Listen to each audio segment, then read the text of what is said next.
16 de agosto, quando as palavras matam.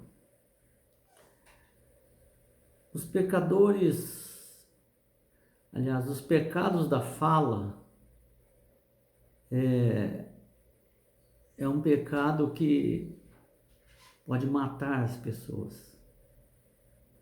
As pessoas podem se desanimar. E Paulo fala sobre, em Efésios 4:30, algo sobre a reação do Espírito Santo quando nossas palavras ofendem as pessoas, quando nossas palavras desagradam as pessoas de maneira negativa, né? Então ele diz assim: não entristeçais o Espírito de Deus, no qual fostes selados para o dia da redenção. Então, o que entristece o Espírito Santo é o uso indevido do dom da fala para magoar as pessoas. Paulo menciona Isaías 63:10 para enfatizar isso.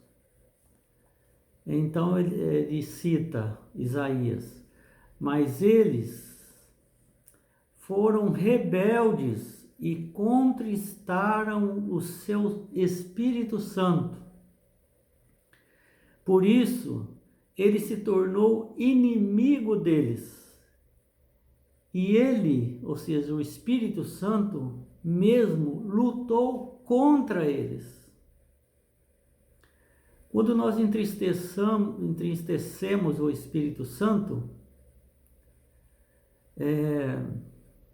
brigando com as pessoas, falando mentira das pessoas, agredindo as pessoas, embora estejamos selados para o dia da redenção, a gente está entristecendo o Espírito Santo.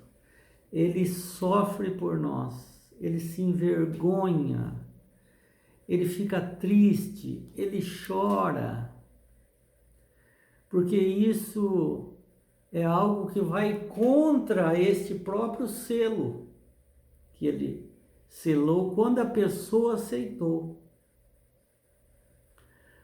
Agora, Paulo afirma que o Espírito Santo, apesar de selar os crentes desde o dia que aceitaram até o dia da volta de Jesus, chamado dia da redenção, quando os crentes transformam o dom da fala em uma arma para matar, não é dito que o Espírito Santo abandona os crentes, deixa os crentes, e nem que tira o selo dos crentes,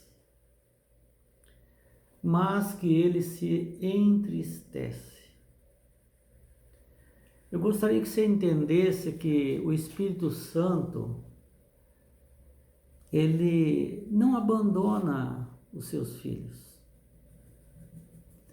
Ele é uma pessoa da divindade, que tem onipotência, onipresença e onisciência, e sua função é distribuir os dons conforme ele acha necessário para a edificação do corpo de Cristo. Ele nos convence do pecado, da justiça e do juízo.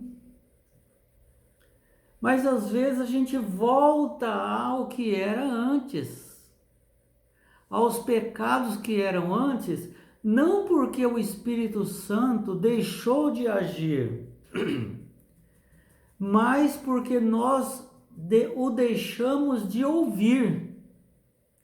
de atender, de submeter. Então, é por passos assim. O primeiro passo, ele começa a entristecer o Espírito Santo.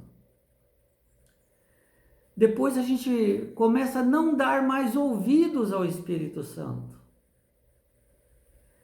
Depois nós começamos a refugar o Espírito Santo.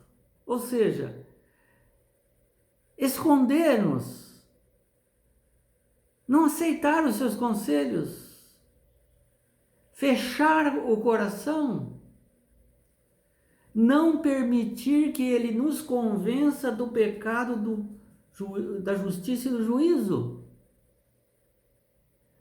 Quando essa última etapa acontece, então acontece aquilo que é o pecado imperdoável.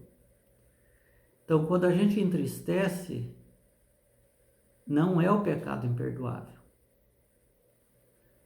Quando às vezes a gente não quer ouvir, não é o pecado imperdoável, mas quando a gente decide a não ouvir mais o Espírito Santo.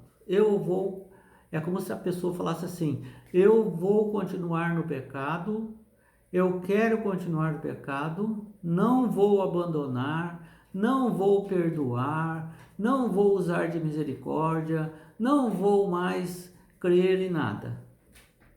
Minha vida é assim, vou continuar assim. Então, o pecado imperdoável não é o abandono do Espírito Santo de nós. O problema é que ele não vai conseguir mais nos converter, porque nós não queremos, e ele não faz algo que nós não queiramos. Então, quando a gente quer alguma coisa, a gente aceita, a gente pede em oração, e o Espírito Santo, com gemidos inexprimíveis, vai transformar aquilo numa coisa boa e trazer a bênção para nós. Mas quando nós não queremos e finalmente nós rejeitamos totalmente o Espírito Santo, ele não adianta ele mais bater na porta, ele vai ficar ali parado, que ninguém vai abrir. A pessoa não vai abrir mais a porta do coração, da mente. Não quer. Decidiu que não quer. Mas quando a gente está nesses passos iniciais de rejeição do Espírito Santo, ele fica triste, porque o próximo passo já está bem perto do pecado imperdoável. O terceiro passo já é o pecado imperdoável. Então, se nós pedimos perdão e pedimos forças para Deus, Ele vai nos ajudar a superar tudo isso. E Ele vai se alegrar, porque agora Ele pode trabalhar. Agora, aquele selo vai ter validade para o dia da redenção. Senão, aquele selo, ele vai perder a validade. Ele não tem mais sentido aquilo ali. Então, o Espírito Santo é algo que o ser humano jamais será. Então, o Espírito Santo é uma pessoa como você e eu? Não. Ele é um vaporzinho, uma alma penada que saiu lá do céu e veio para cá nos ajudar a fazer o bem? Não. É o Pai, o Filho e o Espírito Santo. É a terceira pessoa da divindade, com poderes amplos, com vontade própria e unidos. E quando a gente fala Deus, a gente está falando Pai, Filho e Espírito Santo, que são três seres. O Pai é Espírito, o Espírito Santo é Espírito. Jesus, antes de se encarnar, era Espírito. Agora não é mais. Agora ele é humano divino. O único dos três que tem uma forma humana, visível. Então, louvado seja o nome do Senhor, porque o membro da divindade tem um relacionamento duradouro conosco, que nos cela até o fim dos tempos, e o seu desejo é nos levar salvo até a volta de Jesus.